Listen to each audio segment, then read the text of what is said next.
Je m'appelle Lucien Banzalamine. Je suis le directeur général de la coopérative, de la société coopérative CMDS. La coopérative minière pour le développement et le social, CMDS en sigle, a vu les jours en 2011. En 2011, d'abord, nous avons commencé à exister depuis 2008. Là, nous évoluons encore en vaille-que-vaille. C'est en 2011 que nous sommes consentis à nous réunir maintenant en coopérative. Vers les années 2015-2016, après le découpage des provinces, c'est alors que nous nous sommes réunis maintenant en coopérative, officiellement avec un agrément du ministère des Mines nationales.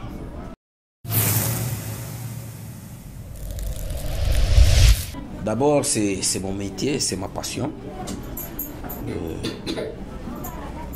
Ce n'est pas quelque chose qui a commencé pour venir m'intégrer, non. Moi, je suis parmi les membres fondateurs, les créateurs même de la coopérative, les pionniers, les initiateurs. Je suis parmi ceux-là. La loi nous a exigé de ne plus œuvrer en solo comme on l'était auparavant. Nous étions abandonnés à notre triste sort. Depuis lorsque Musée avait dit, donc a ouvert les activités minières artisanales. Bon. Après un certain temps, l'État congolais s'est dit d'organiser les activités minières artisanales tout en conscientisant les secteurs afin que nous nous réunissions en coopérative minière. C'est alors que nous avons eu aussi cette initiative. D'abord, on a été formé par Pacte Congo, qui nous a formés et nous a livré même des brevets. Nous dire ce que c'est une coopérative, c'est quoi une coopérative minière. Quand nous avons été formés, c'est alors que nous nous sommes dit que maintenant nous pouvons voler de nos propres ailes.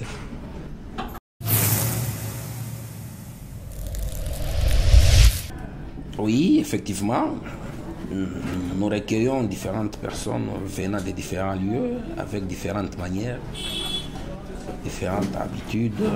Vu que c'est notre métier, nous avons été formés pour ça. Nous sommes contraints de les accueillir tels qu'ils sont venus. Maintenant, les travailler, leur donner la morale de savoir comment évoluer dans une coopérative. Nous avons une conduite à suivre ici. Donc, quelqu'un qui vient ici, il doit obligatoirement suivre le chemin que nous allons lui montrer. On travaille ici comme ça. D'abord, nous l'accueillons, nous l'identifions, savoir il vient d'où, il est congolais, il a droit à faire les activités minières artisanales. Nous l'intégrons dans notre fichier et puis on le laisse dans le main de SAIMAP, un service technique de l'État qui est approprié à l'attribution des puits.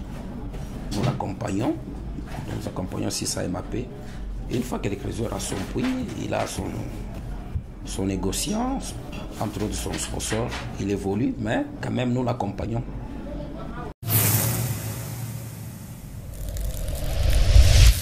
Là, il n'y a pas des exigences, sauf qu'il y a à se conformer seulement à la loi. La loi exige à ce que le creuseur paye d'abord sa carte pour le creuseur, qui soit reconnu par la coopérative. Et nous, la coopérative, à notre tour, nous aurons cette obligation-là de l'encadrer, puisque nous avons ces devoirs. L'État nous recommande d'encadrer les creuseurs, les artisanaux miniers. Alors nous avons ces devoirs-là, de les mettre en ligne pour qu'ils ne commettent pas de forfaits, puisque ça risquerait de retomber sur nous, la coopérative.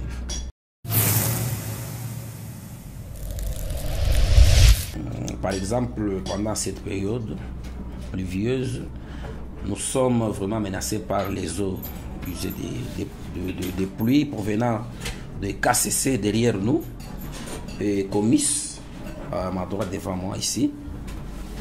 Vu le relief, nous sommes dans un bassin, presque dans une cuvette. Maintenant, eux, avant qu'ils ne soient là, on n'avait pas toutes ces difficultés ici. L'eau stagnait, ruisselait de partout là jusqu'à la rivière Moussonoï et partir du côté là-bas. Maintenant, quand la société Comis est venue, Elle a implanté ses carrières, donc ses usines, ses remblais, rejets des remblais et son bassin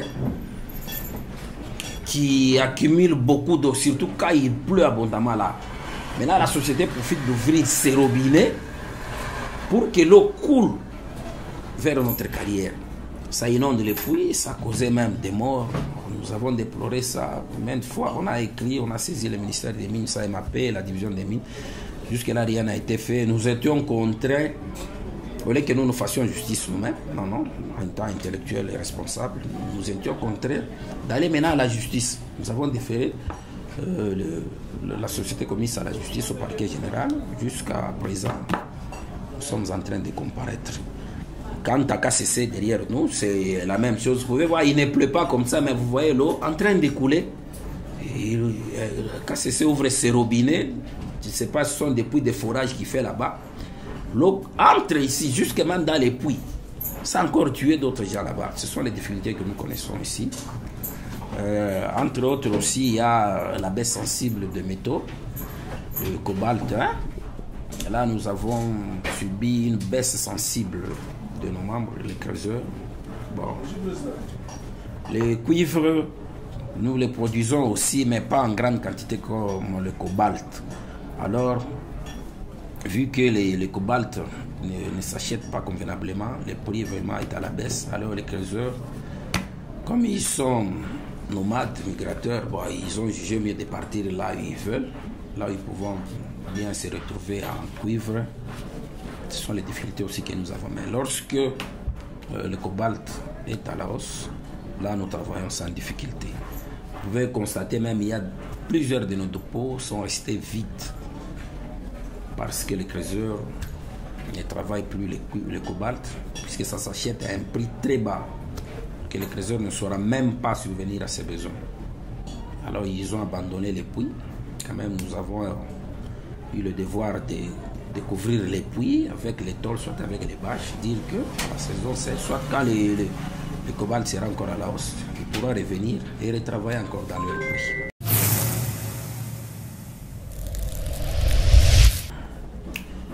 Les creuseurs, comme nous les appelons, en principe, ce sont des travailleurs. Comme maman vice-gouverneur aime les appeler, ce sont des travailleurs, les artisanaux miniers. Moi, je les conscientiserai d'aimer le travail qu'ils font, puisque ça va de leurs besoins. Ils n'ont pas autre chose à faire que ce métier ici. Donc, d'accepter quel que soit le moment. S'il y a baisse, qu'ils acceptent, qu'ils ne se donnent pas les idées là de dire que non, la coopérative ne nous vient pas en aide, nous sommes à la merci des Chinois, nous travaillons mais nous n'obtenons rien. Non, non. Qu'ils essaient de comprendre, puisque nous leur communiquons qu'en ces temps ici, nous avons des difficultés avec le cobalt. Ce n'est pas seulement ici chez nous, c'est partout, c'est sur le plan mondial. Qu'ils aient cet amour de leur métier, c'est le métier qu'ils ont choisi. Nous sommes là pour les accompagner et qu'ils soient aussi patients, puisque chaque chose a son temps. Il y a un temps pour ceux qui travaillent les cuivres qui obtiennent beaucoup, et ceux qui travaillent les cobalt qui acceptent le temps. Soit ils peuvent aller travailler dans des puits de cuivre, mais non plus aller travailler dans les concessions des privés. Là, c'est nous faire diminuer, c'est faire diminuer le poids des coopératives minières. Qu'ils acceptent le moment, qu'ils restent seulement travailler avec nous, ça va passer, plutôt que d'aller s'infiltrer dans les concessions des privés, entre autres KCC, Sicomine, Comis. Là, c'est nous créer aussi des difficultés. C'est nous mettre en conflit avec les sociétés voisines. Voilà. Puisque nous voulons qu'il y ait un climat à l'ADP entre les exploitants industriels et nous, les exploitants artisanaux, que nous ayons un climat là de bon voisinage. Alors nous demanderons aux creuseurs de rester toujours dans nos sites que nous a octroyé l'État, puisque ce sont des sites prévus pour l'exploitation artisanale. Bien que nous n'avons pas des EA, mais quand même l'État a fermé l'œil, nous a placés par-ci par-là, en nous superposant sur des concessions des privés, sur le PEGCAMI. Quand même, nous évoluons bien. Nous luttons à ce que les closeurs restent toujours ensemble avec nous et ne plus nous fuir pour aller travailler dans des carrières, bien dans des mines des privés.